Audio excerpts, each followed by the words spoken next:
రాజశేఖర్ రెడ్డి గారితో మీకు ఏదో ఒక స్థలం విషయమా ఏదో నాకు ఐడియా లేదు, ఒక చిన్న పొరపచ్చాలు వచ్చే గొడవ జరిగింది అని విన్నాను. ఏంటి సార్ అది? అంటే రాజశేఖర రెడ్డి గారు ఎక్కడ కలిపడాను అంతకుముందు చీఫ్ మినిస్టర్ అవ్వకముందు రోజుల నుంచి కూడా ఎక్కడ కలిపడినా చక్కగా పలకరించేవారు, బాగా మాట్లాడేవారు. ఆయన బిజీగా వెళ్తా కూడా నన్ను చూసి ఆగి ఏ మురళీమోహన్ గారు ఎలా ఉన్నారు అది అని చెప్పి మాట్లాడి అట్లా వెళ్ళేవారు. అంత గౌరవం ఇచ్చేవారు, అంత కలిసి కూడా ఉండేవాడు. అప్పుడు ఇంకా ఆయన చీఫ్ మినిస్టర్ అవ్వలేదు, చంద్రబాబు నాయుడు గారు చీఫ్ మినిస్టర్గా ఉన్నారు. ఆ టైంలో అపోజిషన్ పార్టీ మీద నిందలు వేయటం అనేది మామూలు. అది రాజకీయపరమైన నిందలు, చేయని పనులు కూడా చేశారని చెప్పి ఇట్లా చేస్తారు. అలా వేసిన అయినప్పుడు ఆయన మీద 100 నేరాలు అని చెప్పి ఓ బుక్ కూడా ప్రింట్ చేసి కోర్టులో కేసు వేశారు.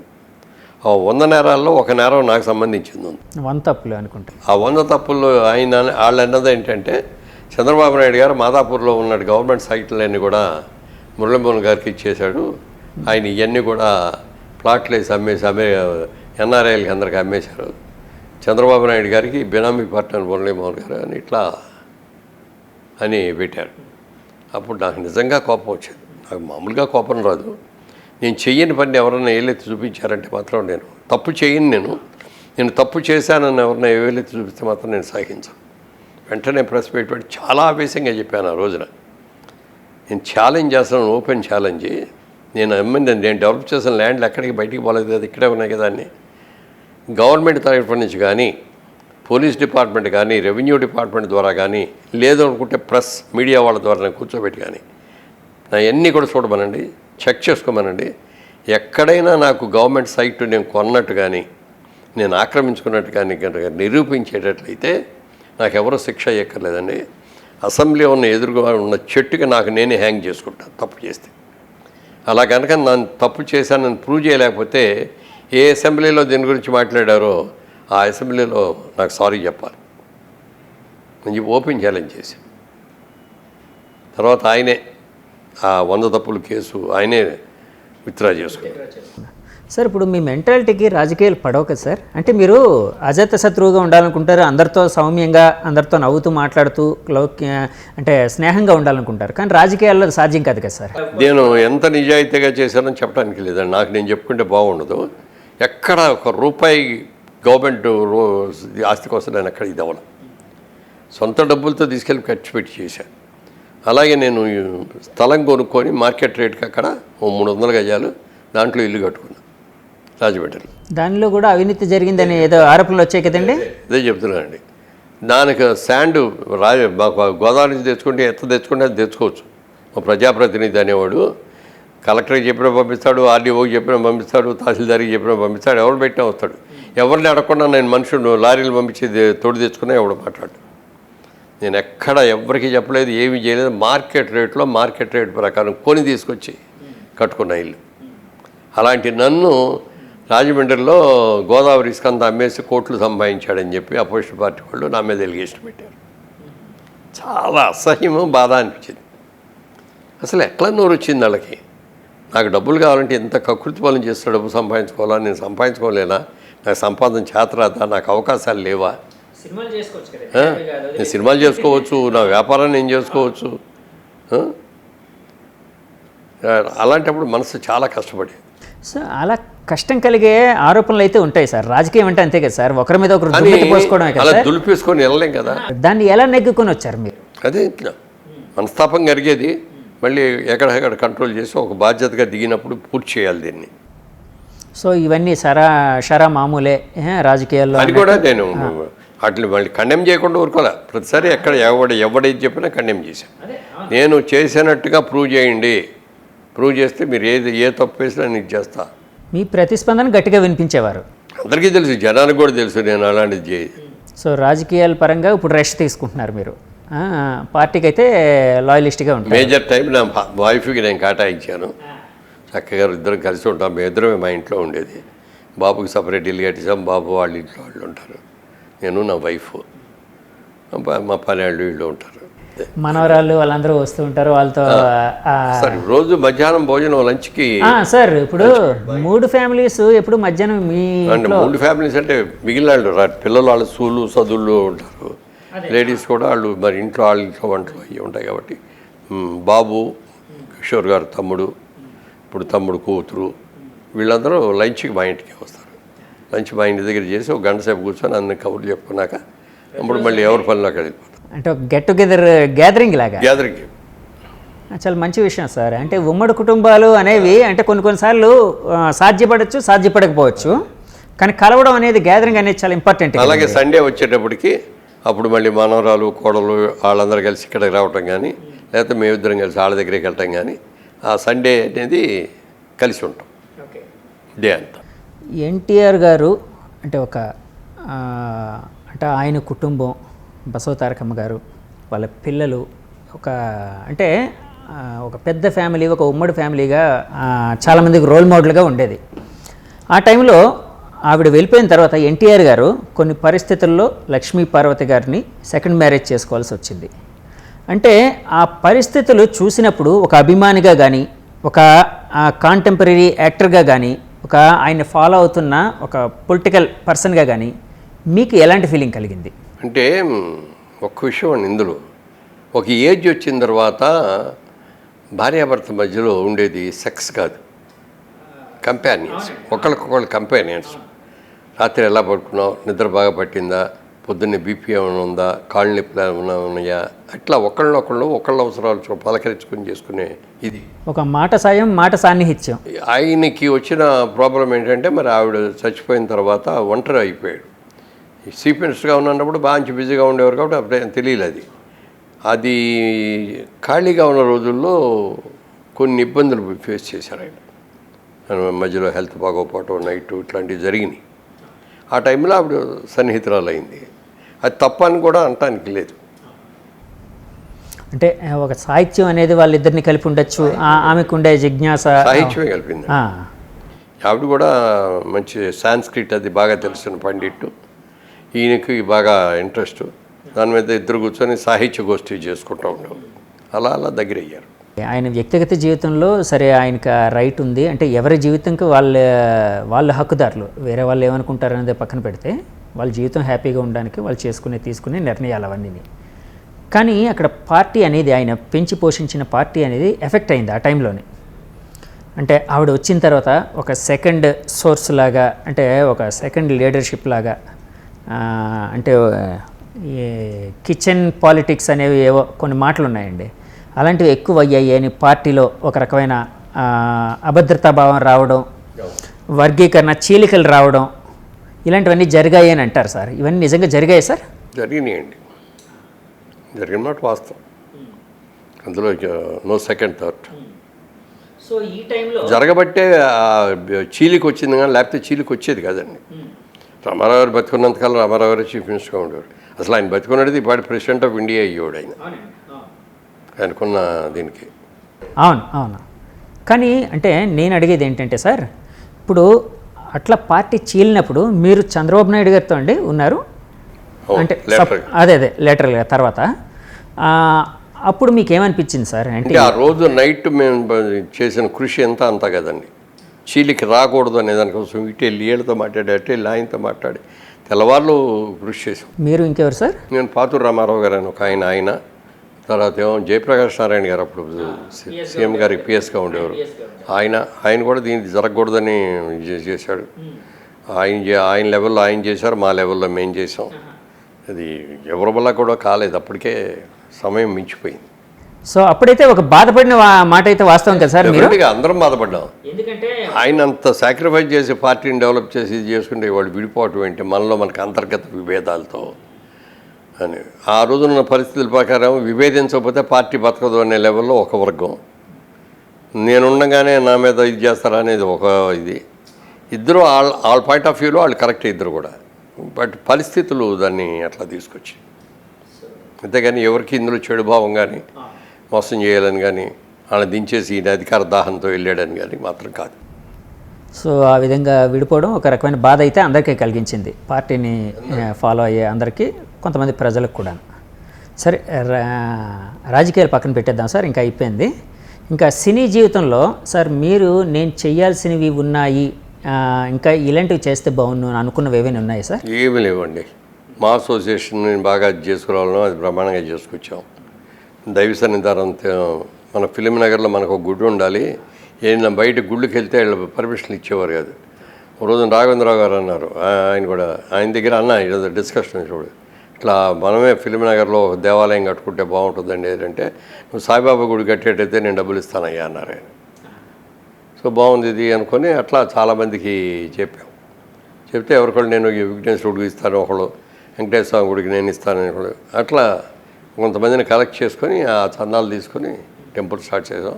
ఇప్పుడు one of the best temple అని చెప్పొచ్చు. ట్విన్ సిటీస్లో 18 దేవతామూర్తులు ఉన్నారు దాంట్లో. విబి రాజేంద్ర ప్రసాద్ గారు అక్కడే ఉండేవారు కదండి ఉన్నంతకాలం. అదే జీవితం. అవును అవును, అంకితం. టికెట్ కౌంటర్లోని ఇక్కడక్కడ కూర్చొని ఆయన అందరికీ సేవ చేసేవారు. అవును, వాళ్ళ మనవరాలు పూజ చేసుకోవడానికి వస్తే గుళ్ళోకి ఈయన జేబులోంచి డబ్బులు తీసి అక్కడ డబ్బులు దాంట్లో వేసి టికెట్ కొని ఆ టికెట్ ఆవిడకి వెళ్ళి పూజ చేసుకో. పులిహార పొట్ల కూడా ఇంటికి తీసుకెళ్ళేవారు కాదు. ఎలక్ట్రిసిటీ వాళ్ళు ఫ్యూజ్ పోయిందంటే వస్తారు కదా, వస్తే వచ్చేసి చేసి వెళ్ళిపోతారు. వచ్చేటప్పుడు వెళ్ళేటప్పుడు వచ్చి నుంచుంటే వాళ్ళకి లడ్డూలు ఈ ప్రసాదాలు ఇచ్చేసి వాటిని పంపించేవి. అది న్యాయంగా టెంపుల్ వర్కే. టెంపుల్ దాంట్లో రాసేయచ్చు, రాసినా ఎవరైనా చేస్తారు. దానికి కూడా ఆయన జేబులో డబ్బులు తీసి దానికి వేసేవాడు. అంత నిజాయితీగా, అంత నీతిగా, నిక్కచ్చిగా. ఆయనతో మీరు ఏమైనా సినిమాలు చేశారు సార్ ఆయన డైరెక్షన్లో? ఒక సినిమా చేసి. ఏ సినిమా సార్? పేరు గుర్తులేదు ఇప్పుడు. ఆయన డైరెక్షన్ ఏంటి? నిర్మాత డైరెక్షన్. బాగా ఆడింది సార్ అది? బాగా ఆడింది. Okay sir. అలాగే మా అసోసియేషన్ ఏర్పడడానికి మీరు కూడా ఒక ముఖ్యమైన కీలకమైన పాత్ర పోషించారు. అంటే మీరు, చిరంజీవి గారు, మీరందరూ నటులకి ఒక అసోసియేషన్ ఉండాలి, కష్ట నష్టాలు వాళ్ళ బాగోగులు చూడాలి అని. సో మా అసోసియేషన్లో ఆ మధ్య పరిణామాలు అంటే చాలామంది అడిగి ఉంటారు. వస్తాయండి ఇలాంటివి, చిన్నవి రాకుండా ఉండవు. ఉన్నాయి, వచ్చినట్టు సరి చేసుకున్నాం, శుభ్రంగా ఉంది. ఇప్పుడు మళ్ళీ అందరూ కలిసి వర్క్ చేసుకుంటున్నారు. ఇప్పుడు రామాయణంలో పిడకలు పెట్టలాగా చిన్నవి వస్తాయి, డిఫరెన్స్ ఆఫ్ ఒపీనియన్లు. అందులో పోటీ పడ్డప్పుడు ఇంకా ఎక్కువ వస్తాయి. అవి ఏం లేదు, ఇప్పుడు అంత బాగానే ఉందండి. ఇప్పుడు ఉన్న టీం కూడా బాగా చేస్తారు. చిరంజీవి గారితో మీ అనుబంధం ఏంటి సార్? అన్నదమ్ముల అనుబంధం. అక్కడ అన్నదమ్ముల అనుబంధం అక్కడ చేస్తే ఇక్కడ గ్యాంగ్ లీడర్ అనుబంధం మాది. మనూరు పాండవుల్లో ఇద్దరం, నేను ధర్మరాజు, ఆయన అర్జునుడు క్యారెక్టరు. 5గురిలో నేను పెద్ద ఆయన్ని. అప్పటి నుంచే నన్ను అన్నయ్య అని పిలుస్తాడు ఆయన. ఇప్పటికీ ఆ రోజున ఏ గౌరవించాడు ఇవాళకి అదే గౌరవిస్తాడు. మళ్ళీ గ్యాంగ్ లీడర్లో మళ్ళీ అందులో నేను అన్నయ్య, ఆయన చిన్న తమ్ముడు, మధ్యలో శరత్ కుమార్ ఏమో రెండో బ్రదర్. మేము ముగ్గురు బ్రదర్స్గా చేసాం. అది ఇప్పుడు కూడా అంతగా అనుబంధం అదంతా అనుబంధం. ఇప్పుడు మళ్ళీ ఇప్పుడు ఇన్నింగ్స్ మొదలు పెట్టడానికి కారణం కూడా ఆయనే. గాడ్ ఫాదర్ కోసం సినిమాలో వేషం కోసం అడగడం అంతేనా సార్? ఓకే. ఆయన అడిగి ఆయన సజెషన్ మీదే ఈ వైట్ హెయిర్లోకి వచ్చింది. సో ఇప్పుడు రెగ్యులర్గా సినిమాలు చేద్దామని ఆలోచన సార్? ఇంకా వేరే యాప్కాలు లేవు నాకు. ఇక నా ట్రస్టు, నా సినిమాలు, అంతే రెండే. బిజినెస్లో కూడా మా వాళ్ళు బాగా ప్రాక్టీస్ అయిపోయి రికార్డులే చూసుకుంటారు. అలాగే ఓటీటీ సినిమాలు కూడా చేసినట్టున్నారు కదండి ఆ మధ్య. ఒకటి పరంపర అని ఏదో చేశారు కదా సార్? చేశాను, మళ్ళీ మొన్న ఇంకోటి చేశాను. ఆ పరంపరలో క్యారెక్టర్ ఏంటి సార్? అంటే ఒక ఫాదర్ ఇలాంటి కైండ్ ఆఫ్ క్యారెక్టర్ అండి? అంతే. అంటే 4 generations చూపించారు పరంపరలో. ఆ ఫస్ట్ జనరేషన్లో మేము. సార్ ఇప్పుడు సినీ జీవితాన్ని మీరు ఆల్మోస్ట్ ఒక 3 తరాలను చూసారండి. ఎన్టీఆర్ గారి తరం, తర్వాత మీ తరం, తర్వాత ఇప్పుడు యంగ్ జనరేషన్ తరం. సో విలువల పరంగా కానీ, టెక్నికాలిటీస్ పరంగా కానీ, కథా వస్తువు పరంగా కానీ విపరీతమైన చేంజెస్ వచ్చాయి అని మీకు ఏమైనా అనిపించదా సార్? అంటే ఆ రోజుల్లో ఉన్న సబ్జెక్ట్స్ వేరండి. మనం ఆ రోజుల్లో ఎక్కువ జానపదాలు, పౌరాణికాలు, సోషల్ డ్రామాసే చేసాం. అంతేగాని ఇవాళ చేస్తున్నట్టుగా వైడ్ రేంజ్ ఉన్న సబ్జెక్ట్స్ ఆ రోజుల్లో అంత ఎక్కువ చేయలే. తర్వాత అప్పుడు ఎక్కువ కాన్సన్ట్రేషన్ యాక్టింగ్ మీదను, డైలాగు మాడ్యులేషన్ మీదే ఉండేది. ఇప్పుడు డైలాగ్ మాడ్యులేషన్ అనేది మామూలు కాన్వర్సేషన్ లాగా ఎట్లా చేస్తాం అలా చేస్తాం. జస్ట్ మాట్లాడుకున్నట్టు ఇంట్లో. అవును, బాపు గారి దగ్గర చేసినప్పుడు మాకు అదే వచ్చేది. ఏంటి మురళీమోహన్ గారు ఎంత అంత డైలాగ్లో చెప్తారు, ఎందుకంటే మామూలుగా మీ ఇద్దరు ఎలా మాట్లాడుకుంటారో అలా మాట్లాడండి. బాపు గారు అనేవారు సార్? అనేవారు. తర్వాత ఏదైనా సజెషన్ షాట్ అనగానే జనరల్గా ఇట్లా ఎదురు బదురు ఇది వస్తుందని చెప్పి అందరూ ఏం చేస్తారంటే ఇట్లా ఉండి మాట్లాడండి. మన ఫేస్ కొంత ప్రొఫైల్లో తెలిసేది. అంటే నేను ఆ అలవాటుతో నేను అలా ఉండి చెప్తాను, మురళీమోహన్ గారు మీ ఫ్రంటే కాదు బ్యాక్ కూడా బాగుంటుందండి, మీరు బ్యాక్ ఇందులో అని చెప్పి కామెడీ అనేవారు. కానీ అందులో ఎంత ఎంత ఇది ఉందో కూడా తెలిసేది. అలా సున్నితంగా చెప్పినా బాగా చెప్పేవారు. తప్పదే కదా అవన్నీ. మార్పు వచ్చింది. అయితే ఇవాళ ఆర్టిస్టులు అద్భుతమైన ఆర్టిస్టులు వచ్చారు, టెక్నీషియన్స్ అంతకంటే అద్భుతమైన వాళ్ళు వచ్చారు, ఎక్విప్మెంట్ బ్రహ్మాండంగా పెరిగింది. వాళ్ళు ఫిల్మ్ లేకుండా సినిమాలు తీయగలుగుతున్నాం. అసలు ఇలాంటిది వస్తుందని ఆ రోజున మాకు ఆలోచనే లేదు. బ్లాక్ అండ్ వైట్ నుంచి వచ్చిన వాళ్ళం కదా. బ్లాక్ అండ్ వైట్ ఇష్టమైన కలర్ 70 mm స్కోపు 70 mm. పైగా ఇన్ని ప్రింట్లు రిలీజ్ అవుతాయని ఎప్పుడు నాకు కళ్ళ కూడా ఊహించాలి. వరల్డ్ వైడ్గా ఒకేసారి రోజున రిలీజ్ చేస్తాను. అంటే మీరు పాత తరం నుంచి ఉన్నారు కాబట్టి అడుగుతున్నాను, ఈ విధమైన చేంజ్ అనేది సినిమా మూలానికి లేకపోతే సినిమా పరిశ్రమకి ఎక్కువ మేలు చేస్తుందా, నష్టం కూడా చేస్తుందా? నష్టం అంటే ఏదైనా వచ్చినప్పుడు డెఫినెట్గా ఒక మార్పు వచ్చినప్పుడు కొంతమంది సఫర్ అవ్వక తప్పదు, అవుతాయి. బట్ మార్పు మంచి కోసం చేసినప్పుడు సఫర్ అయినా అవ్వాలి. దేశ నాయకులు ఎంతమంది ఎన్ని జీవితాలు త్యాగం చేస్తే మనకు స్వతంత్రం వచ్చింది. ఇది అంతే. మార్పు వచ్చినప్పుడు కొంచెం డిఫరెన్స్ వస్తాయి, కొంతమంది సఫర్ అవుతారు. ఇప్పుడు రోడ్డు ఉండలే, రోడ్లు ట్రాఫిక్ పెరిగింది, విశాలం చేయాలి. రోడ్లు వాళ్ళు బోర్డర్లు వేసేసి పగలగొట్టేస్తారు. పగలగొట్టిన వాళ్ళు నష్టపోతారు. రేపు పొద్దున పెద్ద రోడ్డు అయ్యగానే ట్రాఫిక్ జనం అందరూ చూసి అబ్బాయి ఎంత హాయిగా ఉన్న విశాలంగా రోడ్లు వచ్చినాయి, ట్రాఫిక్ జామ్ లేకుండా వెళ్తారని అనుకుంటామా లేదా? టోటల్ రిజల్ట్ ఈజ్ మంచి రిజల్ట్ ఉన్నప్పుడు కొంతమంది ఈ సఫరింగ్ తర్వాత హెల్ప్ అవుతుంది. లేకపోతే చిన్న సందులు గొంతుల్లాగా ఉంచి ట్రాఫిక్ జామ్ అయిపోయి ఎదురుగుండా బండి వస్తే ఇది అట్టి వెళ్ళలేక అది ఇటు వెళ్ళలేక, అందుకని కొన్ని మంచి పరిస్థితులు ఉన్నప్పుడు ఇవ్వాలి. మాది ఔటర్ రింగ్ రోడ్డు వచ్చినప్పుడు మా సైట్ మధ్యలోంచి వెళ్ళింది, 17 ఎకరాలు పోయింది మాది. పోతే ఆ రోజున ఒక పబ్లిక్ పర్పస్ కోసం చేశారు. మనం కూడా చిన్న చిన్న రైతులు 1/2 ఎకరం 1/4 ఎకరం ఉన్నాళ్ళు కూడా పోగొట్టుకున్నారు. మనం భరించగలం మనం ఉన్న ఎందుకని చెప్పి నేను కూడా అసలు దాని గురించి ఏం మాట్లాడకుండా కామెంట్ కూడా చేయకుండా ఇచ్చేసాం. కానీ ఒక మినిస్టర్ ఆ రోజున అధికారంలో ఉన్న ఒక మినిస్టర్ గారు నా గురించి చాలా చండాలుగా మాట్లాడాడు. దాని మీద కోపంతో ఇంత సాక్రిఫైస్ చేసి నిజాయితీగా ఉంటే మా మీద వేస్తున్నారు. ఇప్పుడు ఇవాళ చెప్తున్నాను, ఇవాళ ఈ ప్రెస్లో దగ్గర నిర్ణయం తీసుకున్నాను. ఈ విషయం మీద నేను కోర్టుకు వెళ్తాను, అవసరమైతే సుప్రీంకోర్టు దాకా వెళ్తాను. సుప్రీంకోర్టు దాకా కూడా వెళ్ళాను, స్టే ఆర్డర్ తెచ్చాను. అక్కడి నుంచి కమిటీ వచ్చారు, ఆ కమిటీ అందరూ చూశారు. గవర్నమెంట్ చెప్పిన ఇవన్నీ కూడా తప్పులని, నేను చెప్పిన నిజాలని కూడా చేసి ఫైనల్ జడ్జిమెంట్లో ఏదైనా అటు ఇటు కూడా రోడ్డు వచ్చేసింది కాబట్టి ఇది పబ్లిక్ పర్పస్ కోసం కాబట్టి మీరు కూడా కన్సిడర్ చేసి అది ఇవ్వాలి. సో మీరు ఆ కోర్టు తీర్పుని అనుసరించి గౌరవించి ఇచ్చారు. సార్ ఇప్పుడు సినిమాల విషయంలోని ఇప్పుడు 1000 కోట్లు 200 కోట్లు అంటే ఒకప్పుడు మీ దాంట్లోని లక్షల్లో ఉండేది సార్ బడ్జెట్. 5 లక్షలు 6 లక్షలతో సినిమా అద్భుతమైన సినిమాలు తయారయ్యేవి మీ రోజుల్లోనే. తర్వాత 30 లక్షలు 40 లక్షలు 3.5 లక్షలు 4 లక్షలతో అయిపోయింది. అప్పుడు అది అప్పుడు సూపర్ డూపర్ హిట్ అయింది, ఒక కాంటెంపరీ బ్లాక్ అండ్ వైట్. ఇప్పుడు కోట్లలోకి వెళ్ళిపోయిందండి, 100 కోట్లు 200 కోట్లు 300 కోట్లు. వరల్డ్ సినిమాతో కంపీట్ చేసే లెవెల్కి వెళ్ళామండి. మనం వెళ్ళినప్పుడు ఆ స్టాండర్డ్స్ ఆ లెవెల్స్ ప్రకారం చేయాలి, చేయకపోతే సినిమా మనం కాంపిటీషన్లో తక్కువ సార్. అంటే నేను అనేది ఏంటంటే కాంపిటేట్ చేయడం మంచి విషయం, మన తెలుగు సినిమా ఆ రేంజ్కి వెళ్ళడం చాలా గొప్ప విషయం. అంటే మనందరికీ తెలుగు వాళ్ళందరికీ ఇది.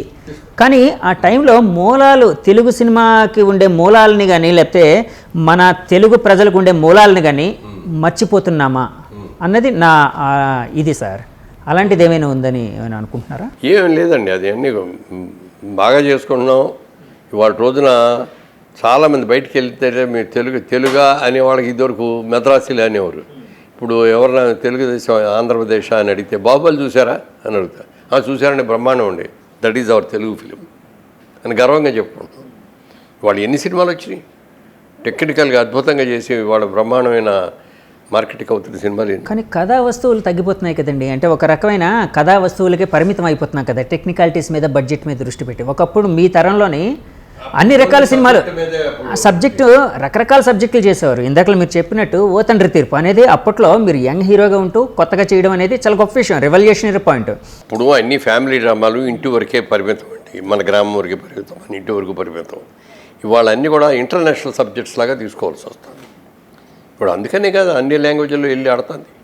ఇప్పుడు ఒక్క తెలుగులోనే ఎవరు తీయట్లా, 3-4 లాంగ్వేజ్ల్లో చేయటం, తర్వాత అవసరం వస్తే డబ్బింగ్ చేయటం.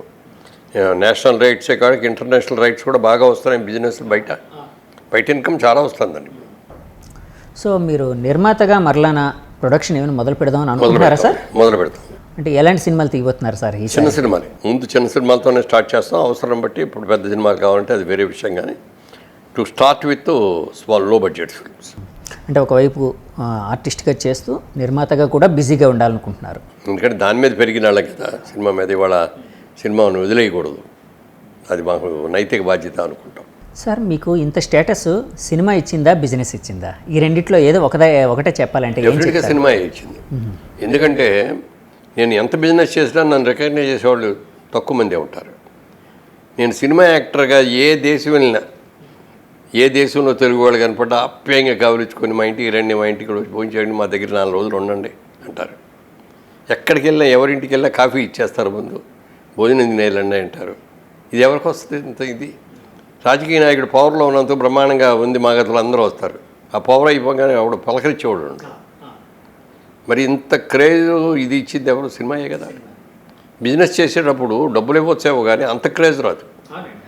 సినిమా ఆ పవర్ ఒక్క సినిమాకే ఉంది, ఒక ఆత్మీయలాగా. అంటే మురళీమోహన్ అంటే ఏంటి అనేది నా సినిమాలు చూస్తూ వాళ్ళకి అర్థమైపోద్ది, నా ఇంటర్వ్యూలు చూస్తూ వాళ్ళకి అర్థమైపోతుంది. అందుకని మన సొంత మనిషి, మన ఇంట్లో మనిషిలాగా ఫీల్ అవుతారు.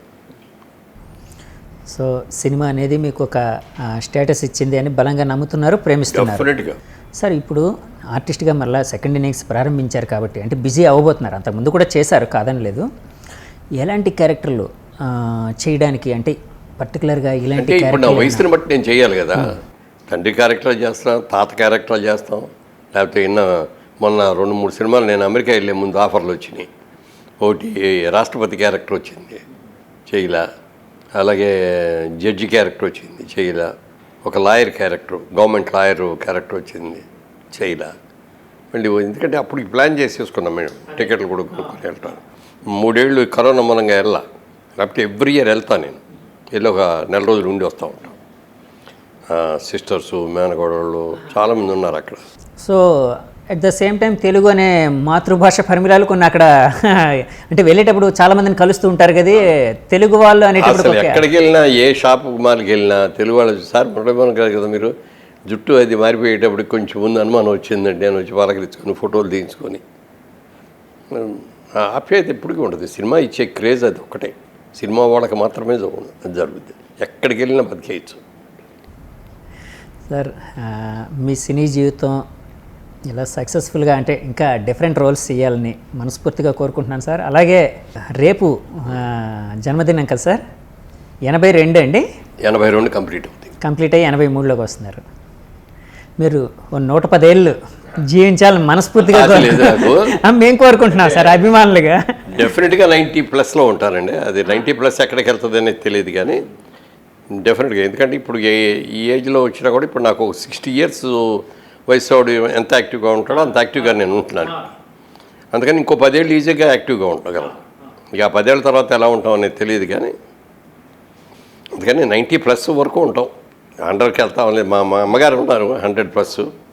మీ సిస్టమేటిక్ లైఫ్, మీ సిస్టమేటిక్ అంటే ఎలాంటి రాగద్వేషాలకి దూరంగా ఉంటూ ఒక సిస్టమేటిక్గా ఉండడం అనేది డెఫినెట్గా హెల్ప్ చేస్తుంది. కానీ ఎప్పటికీ ఇలాగే ఉండాలని కోరుకుంటున్నా.